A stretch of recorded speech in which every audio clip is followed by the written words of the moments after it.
جی السلام علیکم ورحمۃ اللہ۔ صحابہ کرام کے بارے میں آپ نے سنا ہوگا، پڑھا ہوگا، کتابوں میں موجود ہے۔ ان سے بہت سارے گناہ ہو گئے، مثلاً صحابہ کرام سے زنا بھی ہوا، ان سے شراب بھی پی گئی۔ تو جس طرح ایک عام بندہ کوئی گناہ کرتا ہے، ہم اس کو ڈانٹ ڈپٹ کرتے ہیں، اس کو منع کرتے ہیں، یا اس کے بارے میں کوئی بات کرتے ہیں، اس کو سمجھاتے ہیں۔ سوال یہ پیدا ہوتا ہے کہ کیا ہم صحابہ کرام کے بارے میں بھی یہ سارا کچھ کر سکتے ہیں؟ تو یاد رکھیں، صحابہ کرام کے بارے میں ہم ایسی کوئی بھی بات نہیں کر سکتے۔ کیوں نہیں کر سکتے؟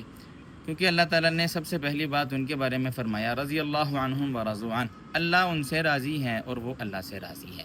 تو جب یہ ایک مہر لگ گئی ہے، تو اب اس مہر کے بعد آپ یا میں اس قابل ہیں ہی نہیں کہ ہم کسی بھی صحابی کو کٹہرے میں کھڑا کریں، ان سے سوال جواب کریں، ان کے لیے کسی بھی قسم کا فیصلہ کریں۔ تھوڑا اس پر روشنی ڈالتے ہیں کہ ان سے یہ اعمال ہوئے کیوں۔ دیکھیں، کوئی بھی کام ہو، جب تک صرف تھیوری ذہن میں ہوتی ہے تو اس کی ہمیں سمجھ نہیں آتی۔ ہاں، اگر اس کا پریکٹیکل ہمارے سامنے آ جائے تو ہمیں اس کی بڑی اچھے سے سمجھ آتی ہے۔ ہم مثال لیتے ہیں قرآن پاک سے۔ سیدنا ابراہیم علیہ السلام اللہ تعالیٰ سے کیا فرماتے ہیں؟ ربی ارینی کیف تحیی الموتیٰ، پروردگار مجھے دکھائیے ذرا آپ مردوں کو کیسے زندہ کریں گے۔ اللہ تعالیٰ نے کیا فرمایا؟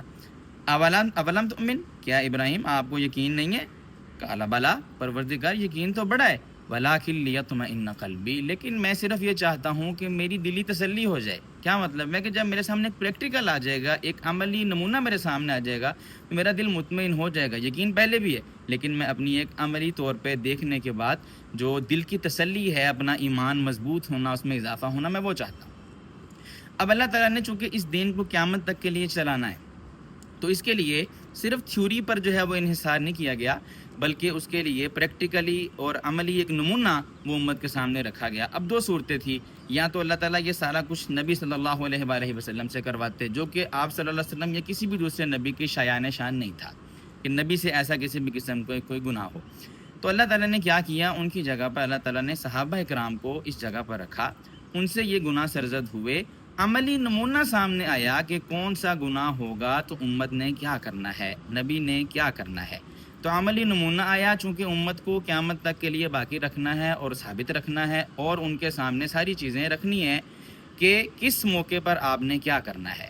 تو اللہ تعالیٰ نے عملی نمونہ بھی سامنے لائے، نبی پر کوئی بات بھی نہیں آنے دی، اور اس کے بعد صحابہ کرام کے لیے فیصلہ بھی کر دیا کہ رضی اللہ عنہم ورضوا عنہ، میں ان سے راضی ہوں۔ اے مومنو، اچھی طرح سمجھ لو، میں ان سے راضی ہوں۔ انہوں نے جو بھی کیا، جو بھی گناہ کیا، زنا ہوا ان سے، چوری ہوئی، شراب پی، کچھ بھی کیا، میں ان سے پھر بھی راضی ہوں، اور یہ مجھ سے راضی ہیں۔ تو جب اللہ ہی ان سے راضی ہے تو میں اور آپ کون ہوتے ہیں کہ ہم کسی بھی صحابی کو کٹہرے میں کھڑا کریں یا ان کے بارے میں کوئی بات کریں؟